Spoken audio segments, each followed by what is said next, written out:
Why we quit right before success that stops now. The final mile is always the hardest. Imagine a runner nearing the finish line. The crowd is roaring, the ribbon is in sight, and suddenly they stop. Not because they're injured, but because they believe they can't make it. That, in essence, is the tragedy of human potential. We quit not at the beginning, not in the middle, but right before the moment of breakthrough. Every great success story hides this fragile point, the invisible threshold where exhaustion, fear, and doubt merge into one last test. The truth is cruel but universal. Most dreams die just before they are born, and that stops now. The psychology of almost. Success is rarely a single leap. It's a slow erosion of resistance. Each day chips away at the impossible until it gives way. But right before that collapse, the wall fights hardest. Psychologists call it the extinction burst, the brain's desperate push to return to comfort just before real change happens. Think of it as the storm before calm. When we start anything, a business, a book, a new habit, motivation fuels us.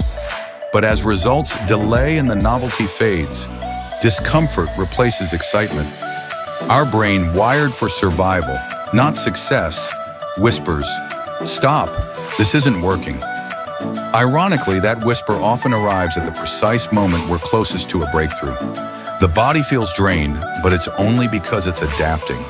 The results feel invisible, but they're compounding beneath the surface, like seeds just before they sprout. Most people never see that growth because they leave the garden too soon. The dip, where winners are forged. Seth Godin called it the dip, that painful middle stretch between learning and mastery. It's where effort spikes and progress slows. Every creator, athlete, or entrepreneur hits it. Musicians practice scales for years before playing melodies that move hearts. Athletes train in silence before the highlight reel. Founders face rejection after rejection before a single yes. The dip is the universe's filter, separating those who want success from those who merely wish for it. When you feel like quitting, it's not a sign of failure. It's proof you're in the right place. You've reached the part that most people never endure long enough to escape. The myth of overnight success. We love stories of instant fame, viral videos, sudden millionaires, breakout artists, but peel back the surface and you find years of invisible work. The Beatles played over 1,200 shows in Hamburg before they ever made it. J.K. Rowling faced 12 rejections before Harry Potter was accepted. Colonel Sanders was 65 when he sold his first franchise. Overnight success is simply long-term effort finally noticed. Yet society's obsession with quick wins feeds impatience. We compare our chapter 2 to someone else's chapter 20, then wonder why we feel behind. The rich irony? The day you want to quit most is often the day after something finally clicks, but you'll never know unless you keep moving. Fear disguised as logic. Quitting rarely announces itself as fear. It comes disguised as rational thought. Maybe this isn't for me. I should be practical. It's not the right time. Fear wears reason's clothes. It pretends to protect you, but its real goal is to keep you safe and small. The rich, the bold, the extraordinary. They feel the same fear. The only difference is that they don't interpret fear as a stop sign. They see it as a signal. The path ahead matters enough to scare them. Every dream will eventually terrify you. That's the point. Fear is the body's way of saying, you're outside your comfort zone, exactly where growth happens. The plateau of invisible progress. Think of boiling water. For minutes, nothing seems to happen. The pot stays still at 99 degrees until suddenly it bursts into a rolling boil. The energy was building the whole time. It just wasn't visible yet. Progress works the same way. In fitness, strength grows in micro tears invisible to the eye. In business, momentum builds quietly until a single viral moment. In art, mastery deepens long before the world applauds. Most people quit at 90-90s, 1 degree short of transformation. Not because they lack talent, but because they can't bear the silence before the breakthrough. That's why patience isn't passive. It's persistence under pressure. It's trusting that unseen effort still counts. The emotional treadmill. Modern life trains us to expect instant reward. Likes, views, notifications. Every small hit of dopamine teaches the brain, effort should equal pleasure now. But success isn't built on dopamine, it's built on discipline. The wealthy, the elite, the fulfilled, they delay gratification. They understand that pain and progress are partners. The emotional treadmill makes most people quit, not because they're weak, but because they've been conditioned to expect comfort. The antidote is awareness, realizing that boredom, frustration, and fatigue are milestones, not failures. They mean you're pushing limits that the old version of you couldn't handle. The identity shift. Quitting often happens when our identity hasn't caught up with our goals. You can't achieve the future version of yourself while clinging to the habits of the past. The moment you decide to transform, to start a business, to get fit, to create, your brain declares war between old and new selves. The old one whispers, "Who do you think you are?" That inner conflict is not weakness, it's rebirth. Every metamorphosis demands discomfort. The caterpillar must dissolve completely to become a butterfly. There's no shortcut. When you're tempted to quit, remind yourself, you're not breaking down. You're reforming. The loneliness of persistence.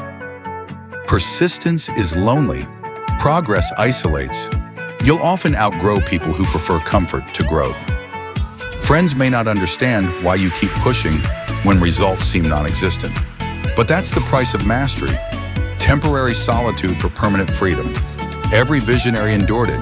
Steve Jobs was fired from his own company. Oprah was told she wasn't fit for television. Einstein worked in a patent office, ridiculed by his peers. Their silence was not failure, it was incubation. The world catches up later. When no one claps, clap for yourself. That's how legends begin. Momentum is built in the dark. Think of success like pushing a heavy flywheel. At first, it barely moves. You sweat, push, and nothing seems to change. But each turn stores energy. Eventually, it starts spinning on its own. And then, unstoppable momentum. Most people stop before the flywheel turns. They mistake early friction for futility. Every habit, every project, every dream has its flywheel. The beginning always feels impossible because you're fighting inertia, not incompetence. Once it turns, everything compounds. The trick is simple. Keep pushing through the part that feels pointless.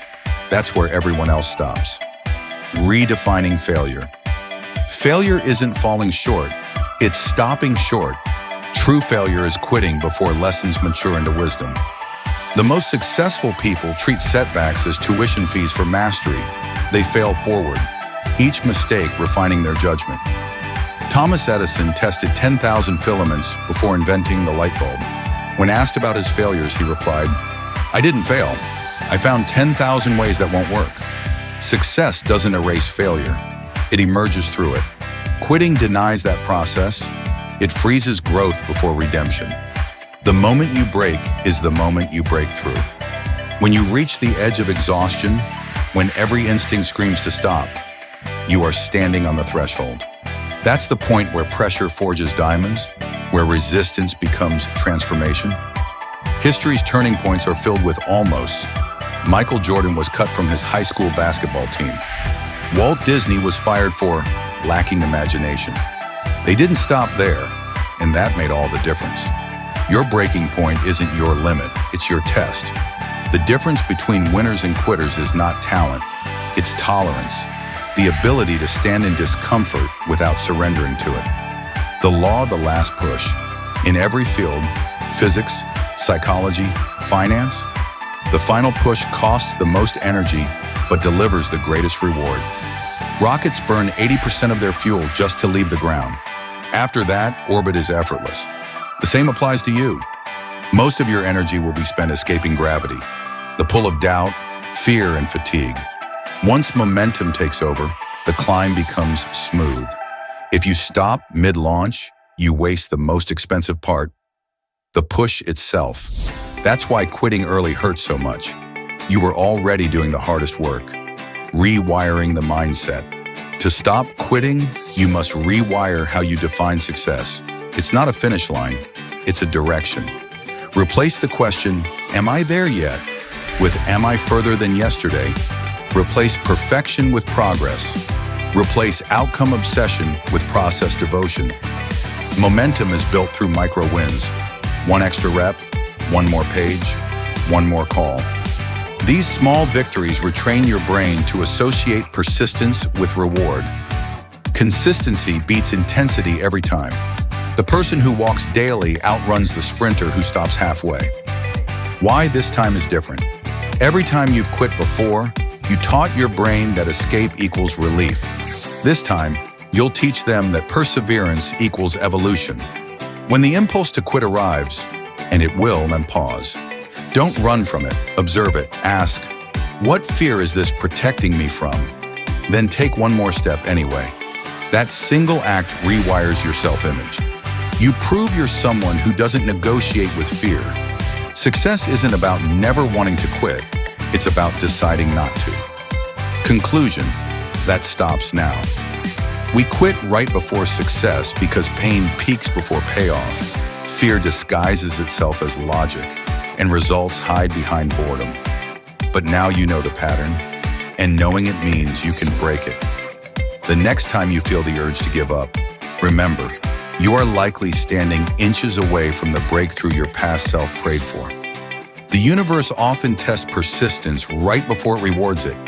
If this message reignited something inside you, if it reminded you that your story isn't finished, subscribe for more stories that rebuild your fire. Because the people who win aren't the ones who never fall. They're the ones who keep walking through the storm until they find the sun.